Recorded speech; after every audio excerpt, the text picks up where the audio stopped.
দুইটা দুইটা ভয়ঙ্কর পাপের কথা বলে দেই। এই দুইটা পাপে যারা আসক্ত হয়ে আছে তারা তওবা করে ফিরে আসলে পরেও সারা জীবন তাদেরকে এটা সাফার করতে হবে। কথা বুঝতে পারছেন না? তওবা করে ফিরে এসেছেন মনে করে, তারপরেও আপনাকে সারা জীবন এই পাপের ফলটা ভোগ করতে হবে। এক, মাদক দ্রব্য দীর্ঘদিন সেবন করেছেন, তওবা করেছেন, ফিরে এসেছেন, আল্লাহ হয়তো মাফ করে দিয়েছেন, আল্লাহ পাক মাফ করে দিয়েছেন, বাট আপনি আপনার দেহের যে ক্ষতিটা করে ফেলেছেন এটা পোষাতে পারবেন না। এক নাম্বার। দুই, তখন আপনি যদি বিয়ে করেন আপনি স্ত্রীকে সন্তুষ্ট করতে পারবেন না। হ্যাঁ। দুই নাম্বার হচ্ছে এই যে গোপনে যুবকরা যে পাপটা করে, মাস্টারবেশন, যেটাকে আমরা বলি হস্তমৈথুন, এই পাপ যেসব যুবকরা করছে বা করে, এবং অ্যাভেলেবেল এই পাপটা সবাই করে, কারণ এখন পর্নের যুগ, পর্ন দেখলে তো আর কোনো উপায় নাই, তখন তো এই পথেই যেতে হচ্ছে, নিজের উপরে নিজেকে জুলুম করতে হচ্ছে। এরা হস্তমৈথুন অভ্যস্ত হয়ে গেছে, এরা যদি তওবা করে ফিরেও আসে শরীরের যে ক্ষতিটা হয়েছে এটা পূরণ হবে না। দেখেন, আমার মতো বয়সে, আমার চেয়ে প্রায় 10 বছর বয়স আগেই তারেক বিন জিয়াদ স্পেন জয় করেছিল।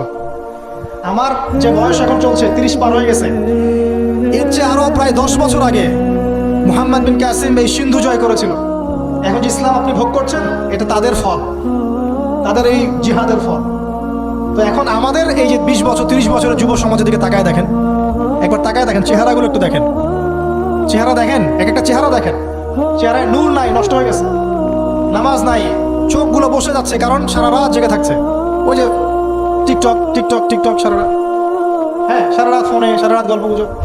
রাত্রেবেলা দেখবেন, রাত্রেবেলা শহর যেন জীবিত হচ্ছে, রাত্রেবেলা ক্যারাম খেলে, রাত্রে লুডো খেলে, রাত্রে এটা করে, রাত্রে সারাদিন ঘুম, সারাটা দিন ঘুম। আপনি কি জানেন সারা রাত কে জেগে থাকে, সারা রাত কে ঘুমায়, আর সারা দিন কে জেগে থাকে? সারা রাত জেগে থাকে কুকুর এবং সারাদিন ঘুমায় কুকুর। আর দেখবেন আপনি বিড়ালকে দেখবেন, ও কিন্তু রাত্রে ঘুম এবং দিনের বেলা সে অ্যাক্টিভ। পাখিকে দেখবেন, পাখি সন্ধ্যা হলো একদম ঘরে, যেই সূর্য ডুববে পাখি একদম ঘরে, দেখেন না, পাখি ঘরে। আর যেই ফজর হবে পাখি বের হয়ে গেল। আর আল্লাহ রাসূল সাল্লাল্লাহু আলাইহি ওয়াসাল্লাম হয়তো বা এই কারণেই, আল্লাহ ভালো জানেন, তিনি বলেছেন এমন কিছু মানুষ জান্নাতে যাবে যাদের মনটা হবে পাখির মতো। দেখেন পাখি কি করে, একদম সন্ধ্যা হলো ঘরে ঢুকে গেল, যেই ফজর হবে একদম ফজরের আগে আগে সে বের হয়ে গেল। তো পাখির মতো হওয়ার চেষ্টা করে, পাখির মতো লাইফস্টাইলে আসে, এবং সে সারাদিন পরিশ্রম করে রিজিকের জন্য, করে না? আল্লাহ পাক পাখিকে রিজিক দেন কি চাকরির মধ্য দিয়ে, না ব্যবসার মধ্য দিয়ে? কিভাবে সে রিজিক পায়? তাওয়াক্কুল, তাওয়াক্কুল, আল্লাহর প্রতি তাওয়াক্কুল। আর তাওয়াক্কুল করে কি সে ঘরে বসে থাকে, না রিজিক সার্চ করে, রিজিক তালাশ করে? আপনিও রিজিক তালাশ করেন, আল্লাহ পাক রিজিক দিবে ইনশাআল্লাহ। প্রিয় যুবক ভাইরা, আল্লাহর ওয়াস্তে তওবা করেন। যারা যারা মাদকদ্রব্যের সাথে সংশ্লিষ্ট আছেন বা থাকার সম্ভাবনাও ছিল, এর ধার কাছেও যাবেন না, কথা করছেন তো? এবং গোপন পাপে লিপ্ত হবেন না, গোপন পাপে লিপ্ত হবেন না। আপনি যৌবনকে ধরে রাখেন, ইনশাআল্লাহ দেখবেন আপনি সারা জীবন এনজয় করতে পারবেন। কিন্তু যদি এখন নিজেকে শেষ করে ফেলেন, এখন নিজেকে শেষ করে ফেললে আপনি বিয়ে করলে পরেও দেখবেন আপনি পস্তাচ্ছেন। ওই যে কলিকাতা হারবালে যেতে হবে, তখন মডার্ন হারবালে দৌড় দিতে হবে। আর সব হারবাল টারবাল খেয়ে লাভ হয় না। কারণ কি? কারণ আল্লাহ প্রদত্ত যে নেয়ামত সেটা আপনি নষ্ট করে ফেলেছেন, এখন এইটা আর আপনি ক্ষতিপূরণ দিতে পারেন। অতএব জীবনটাকে সিরিয়াসলি নেন। মুসলিম তরুণ যুবকদেরকে উদ্দেশ্যে বলছি যে আপনারা কায়িক পরিশ্রম করেন, কায়িক পরিশ্রম করেন, 5 ওয়াক্ত সালাতটা আল্লাহর ওয়াস্তে নামাজে মসজিদে এসে পড়েন। বেশি কিছু করতে বলছি না ভাই, আমার কথা শোনেন, বেশি কিছু করতে বলছি না, আল্লাহর ওয়াস্তে 5 ওয়াক্ত নামাজটা মসজিদে পড়েন, পারবেন না? আচ্ছা, ডেইলি 10টা পৃষ্ঠা করে কোরআন তেলাওয়াত করেন, পারবেন?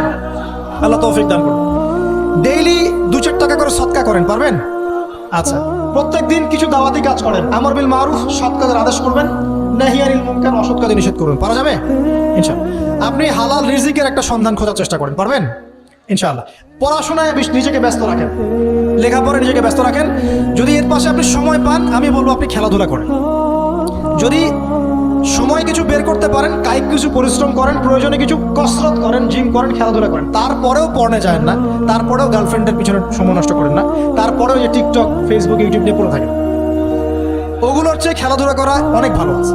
অ্যাটলিস্ট আপনি ফিজিক্যালি ফিট থাকবেন। অনেকে বলতে পারে যে এটা না করলে হয়, এটা বাজে কাজ, সময় নষ্ট। আমি মনে করি এখনকার যুবকরা যেসব পথে সময় নষ্ট করছে, এর চাইতে অ্যাটলিস্ট খেলাধুলা করলে ভালো ছিল। একটা সময় ছিল না, আজকে থেকে 10 বছর আগে প্রচুর খেলা হতো না? ক্রিকেট হতো, ফুটবল হতো, এই ব্যাডমিন্টন হতো শীতকালে, তাই না? খেলার লিপ্ত থাকলে কিন্তু আমাদের মধ্যে একটা হৃদ্যতা, একটা বন্ড তৈরি হতো, একটা বন্ড। আমরা অনেক টুর্নামেন্ট খেলতাম না? এখন দেখবেন কিচ্ছু নাই, সব বন্ধ। খালি সারাদিন কি ফোন, এটা আরো কি ডেঞ্জারাস না? এভাবে তাদের ফিজিক্যাল বডিটা নষ্ট হচ্ছে, মেন্টাল স্ট্রেংথটাও নষ্ট হচ্ছে। এর চেয়ে বরং তারা যদি কোনো কসরত করে এটা অনেক ভালো হবে, এটা আমার মত। এটা আমি কোরআন সুন্নাহ থেকে কোনো কথা বলছি না, আল্লাহ পাক বোঝার তৌফিক দেখ। শেষ কথা হলো যে আইয়ামে জাহিলিয়াতের আরেকটা নির্মম বর্বরতা ছিল হচ্ছে গোত্রীয় দ্বন্দ্ব। কি ছিল? গোত্রীয় দ্বন্দ্ব। এটাই দিয়ে আমি শেষ করছি। সেটা হলো কেমন গোত্রীয় দ্বন্দ্ব? মনে করেন একটা গোত্রের নাম বনু তামিম, একটার নাম বনু হানিফা, একটার নাম হচ্ছে বনু কোরাইজা, একটার নাম হচ্ছে মনে করেন বনু মাখজুম, আর একটা হচ্ছে বনু আদি। এরকম অনেক গোত্র ছিল। এই গোত্রগুলোর মধ্যে আপোষে দ্বন্দ্ব চলতো, খুব সামান্য কারণে তারা দীর্ঘস্থায়ী যুদ্ধ করত। একটু বোঝার চেষ্টা করে, খুব সামান্য কারণে তারা লম্বা লম্বা যুদ্ধ করত। একটা উটকে কেন্দ্র করে প্রায় 80 বছর যুদ্ধ হচ্ছে। কত বছর? 80 বছর। এখন আপনাকে বলি, এই যে জাহেলিয়াতের এই যে গোত্রীয় হানাহানি, মারামারি, কাটাকাটি, এটা কি এখন সারা বিশ্বে ছড়িয়ে পড়েছে কি পড়ে নাই? আল্লাহ নূর দিয়ে দেখেন, পড়েছে কি পড়ে নাই? ওই দ্বন্দ্বটা কিন্তু দেশ থেকে দেশ ছড়িয়েছে, যেমন ঠিক একইভাবে ধর্মের মধ্যেও ছড়িয়েছে। ধর্মের মধ্যেও আমরা কিন্তু বহু দলে ভাগ হয়ে গেছি। এমনকি মুসলিমদের মধ্যেও আমরা শততা বিভক্ত বিভিন্ন দলে আছে না? এক দল আরেক দলের লোকদেরকে সহ্য করতে পারে না, আরেক দল আরেক দলের ইমামকে সহ্য করতে পারে না, হ্যাঁ, এক সংগঠন আরেক সংগঠনকে সহ্য করতে পারে না। এই যে গোত্রীয় হানাহানির সুন্নত, ওই আয়ামে জাহিলিয়াতের সুন্নত, এটা এখন মুসলিমদের মধ্যেও ঢুকে পড়েছে। প্রিয় ভাইরা, দেখুন, আমি এক কথায় বোঝাতে চাইলাম যে জাহিলি যুগ আপনি যেটাকে বলছেন, আয়ামে জাহিলিয়াত যেটাকে বলছেন, যে কারণে বলছেন, ওই কারণগুলো প্রত্যেকটা কারণ এখনকার বিশ্বে মজুদ আছে। শুধুমাত্র স্বল্প পরিসরে না, এখন বড় পরিসরে মজুদ আছে। অতএব আপনাকে যদি আইএমএ জাহেলিয়াতুল আকবার বলে কোনো বিশ্বকে রিকগনাইজ করতে হয়, তাহলে এখনকার বিশ্বকে করতে হবে। অতএব এই ওয়ার্ল্ড অ্যাফেয়ার্সটাকে বোঝেন, জাহিলিয়াতটাকে বোঝেন। এই জাহিলিয়াত থেকে উত্তরণের জন্য সমাধান কে দিয়েছিল বলেন? ইসলাম কি সমাধান দেয়নি? ইসলাম সমাধান দিয়েছে, কোরআন সমাধান দিয়েছে। রাসূলুল্লাহ সাল্লাল্লাহু আলাইহি ওয়াসাল্লাম 23 বছরের মধ্যেই সমস্ত জাহিলিয়াতকে দূর করে দিয়েছে, তাই নাই? বলেন, 23 বছর পর কি মক্কায় শিরক ছিল? বলেন, 23 বছর পর কি মক্কায় সুদ ছিল? 23 বছর পর কি মক্কায় জেনা, এই যে আপনার ব্যভিচার, এই যে আপনার মাদক, এই যে গোত্রীয় হানাহানি, নারীর অবমাননা, এগুলো ছিল? তাহলে একজন মহামানব, তিনি 23 বছরের মধ্যেই পুরো সমাজটাকে সংস্কার করে ফেললেন না? সেই রাসূল সাল্লাল্লাহু আলাইহি ওয়াসাল্লামের সুন্নত কি মরে গেছে?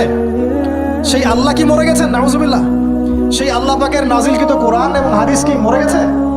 তাহলে সেই আল্লাহ যদি জীবিত থাকেন, সেই রাসূলের আদর্শ যদি জীবিত থাকে, এবং সেই কোরআন যদি এখনো মুসলিমদের হাতে থাকে, তাহলে এখনকার বিশ্বের জাহিলিয়াত আমরা ফেস করতে পারবো না? পারবো না ইনশাল্লাহ? পারবেন ইনশাল্লাহ? কি করবেন তাহলে? মোটা দাগে কয়েকটা কথা বলে শেষ করে দিই। 1 নাম্বার, প্রিয় ভাই, জ্ঞান অর্জন করেন, প্রচুর পড়াশোনা করেন। জ্ঞান অর্জনের ক্ষেত্রে সাম্প্রদায়িক হবেন না, এতটুকু নিব এতটুকু নিব না, এর থেকে নিব ওর থেকে নিব না, এমন হবেন না। জ্ঞান যেখানে পাচ্ছেন নিতে থাকেন, আল্লাহ পাক আপনাকে নূর দিবে ইনশাআল্লাহ।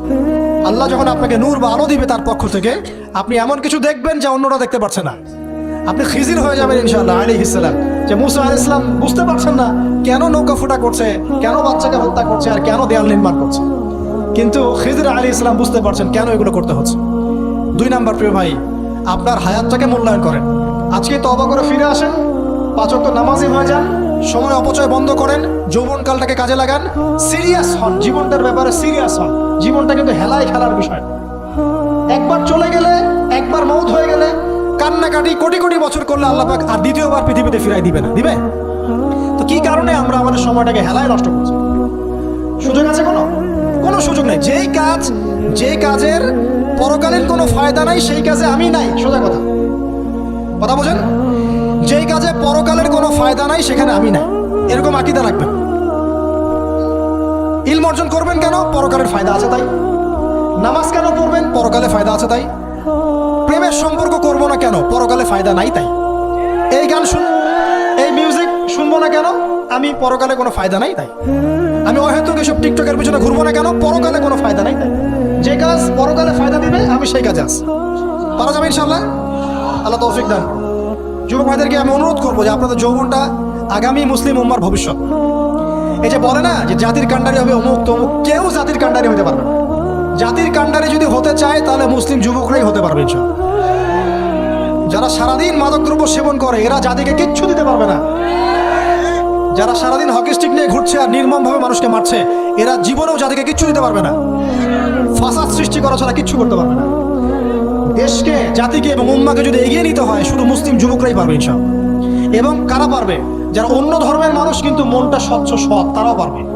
যাদের মনে সততা আছে অন্য ধর্মের হলেও তারা পারবে ইনশাআল্লাহ। যার মনে সততা নাই সে পারবে না। করাপ্টেড, দুর্নীতিপূর্ণ মন নিয়ে কখনো দেশের খেদমত, জাতির খেদমত করা যায় না। বাংলাদেশের সবচেয়ে বড় সমস্যা দুর্নীতি। বাংলাদেশের 1 নাম্বার সমস্যা দুর্নীতি। দুর্নীতি যদি না থাকতো আর সমস্ত কালো টাকা যদি সাদা করা যেত, বাংলাদেশের মানুষকে আজকে না খেয়ে মরতে হতো। সামনের দিনগুলো কঠিন হবে, ভয়াবহ হবে, এটা সবাই বুঝতে পারছে, হয়তো শুধু আপনারা পারছেন না। আল্লাহ পাক আপনাদেরকে বোঝার তৌফিক দান করুন, আমিন। সামনে যান, নিজের জীবনকে কাজে লাগান, যৌবনকে কাজে লাগান, একটা হালাল রিজিক সার্চ করেন। অল্প রিজিকে সন্তুষ্ট হয়ে যান, উচ্চাভিলাষী হবেন না। উচ্চাভিলাষী হওয়ার দরকার নাই, যতটুকু আসছে আলহামদুলিল্লাহ, এটুকুর মধ্যেই সন্তুষ্ট থাকেন, পারবেন ইনশাআল্লাহ। সামনে যাবেন, আদর্শ পরিবার গড়বেন, পরিবারের মধ্যে ইসলাম থাকবে। পরিবারের পিতা হবে ইব্রাহিম, পরিবার সন্তান হবে ইসমাইল, পরিবারের স্ত্রী হবে হাজরা অথবা সারা আলাইহিস সালাম। দিনদার ছেলে নাই, বিয়ে নাই, দিনদার মেয়ে নাই, বিয়ে নাই।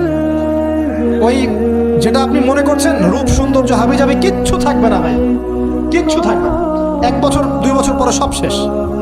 দিনদার স্ত্রী পাবেন, চোখ বন্ধ করে বিয়ে করে, আর দিনদার স্বামী পাবেন, বিয়ে করে ফেলবেন।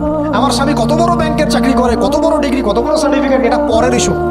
আগের ইস্যু হচ্ছে আমার স্বামী নামাজ পড়ে কিনা, এই লোক আমার স্বামী হতে যাচ্ছে, এর দাঁড়িয়ে আছে কিনা, ইসলাম পালন করে কিনা, ইসলামের প্রতি ভালো ধারণা আছে কিনা, সে আমাকে পর্দায় রাখবে কিনা, এগুলো বড় জিনিস। পরিবার গড়ব ইসলামিক ভিত্তিতে, ইসলাম নাই পরিবার নাই।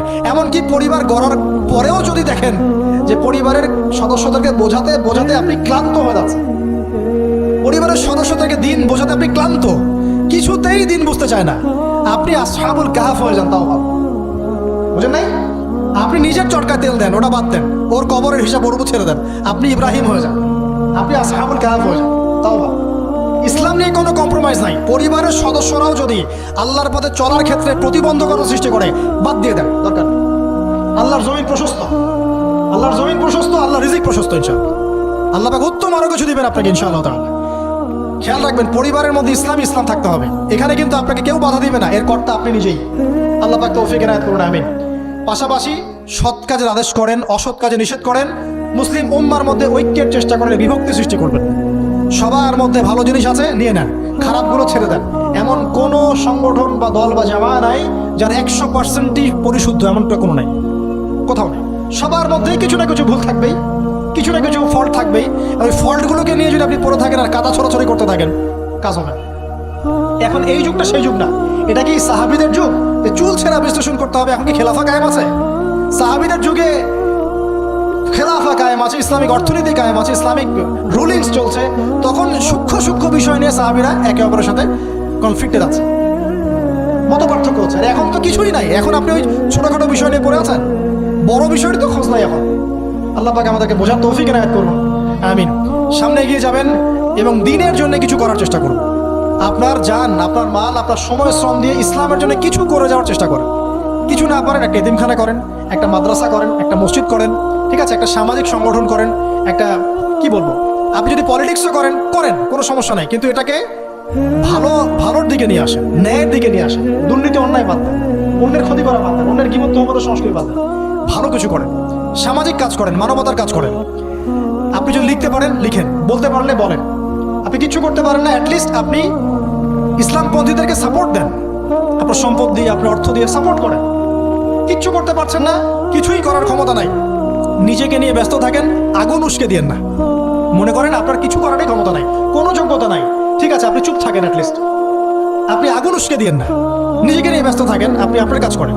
আল্লাহ পাক আমাদের সবাইকে দিনের জন্য কিছু করার তৌফিক দান করলেন। আর সবশেষ কথা হচ্ছে যে বর্তমান অর্থনীতি, সমাজনীতি, বিশ্ব ওয়ার্ল্ড পলিটিক্স, এগুলো খুব ভালো করে পড়াশোনা করবেন, করে কোরআন সুন্নাহর সাথে মেলাবেন, আখিরুজ জামানের হাদিস এবং আয়াতগুলোকে স্টাডি করেন, সমসাময়িক প্রেক্ষাপটের সাথে এই পরিস্থিতিগুলো মেলানোর চেষ্টা করেন। দেখবেন আপনার চোখ আল্লাহ খুলে দেবে ইনশাআল্লাহ। এবং ইনশাআল্লাহ আযজা ওয়া জাল আপনি এমন কিছু সলিউশন যাদের সামনে উপস্থাপন করতে পারবেন যেটা আর 10 জন পারছে না ইনশাআল্লাহ। সর্বপ্রথম কথা, ব্যক্তিকে পরিশুদ্ধ করি, আত্মশুদ্ধি অর্জন করি, আল্লাহর হুকুম আহকামগুলো পালন করি, পরিবার গঠন করে হালাল রিজিক সার্চ করি, এরপরে আমি দ্বীনের জন্য কিছু করার চেষ্টা করি। যদি আল্লাহ পাক আমাকে আরো বেশি যোগ্যতা দেন, তখন আরো বড় পরিসরে দ্বীনের খেদমত করার তৌফিক আল্লাহর পক্ষ থেকে চেয়ে নেই, আল্লাহ পাক কবুল করবেন ইনশাআল্লাহ আযজা ওয়া জাল।